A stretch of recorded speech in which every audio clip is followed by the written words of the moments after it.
Kami nakaswa ko Pagkain ng iyong Ibang nakakili Ibang ikatsyapin ko Palitan na agad Isuo Ina Walang nagigilo Halit dyan Inaleke Inaleke na Kakaw na disin sa e Naglebibiwa Inalese Wae Kakaw binibiwa Ibang chibate Silayang ino Kanto isa ikuya Kakaw isomi Zomi nang inyo Kini Kenale kapal Zomi Lagi, kau tak mungkin jalan jalan ngai sebelum kita suara kondisi orang sesi tinggal naik harga sekarang tak kesami sambang lagi sedang buat ini kau bukan itu sekarang tak kacau di final siapa tu bapa kau buat lagi bapa tak leko saya sudah set ni sudah set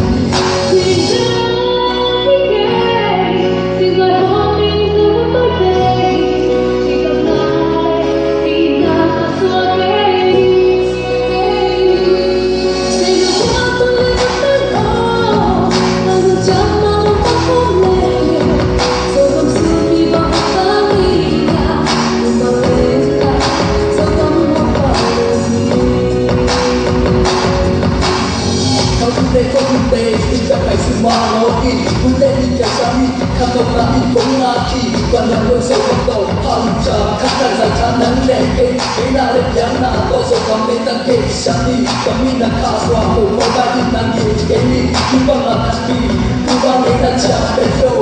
Tali jana, agak isuo ina. Banyak lagi kendo, haluca ina leke, ina lekina.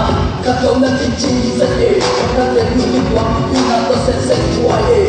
Kau ini tua, ibang cinta Silayang Indo, kanto isa ikuya Kewali somi, somi nang inyo Keni, kenale kapal Somi loki lagi, kopi koki jam Kala tali ngai, sebelum kita suara Komisi imut sukses sisi Unong ay harga, so kametan kesami Sambang lagi, singgan wa ike Atau bukan buku, so kametan kato di Kenale siapa to, malam komi toy late Kamu tak leko, saya sudah set kopi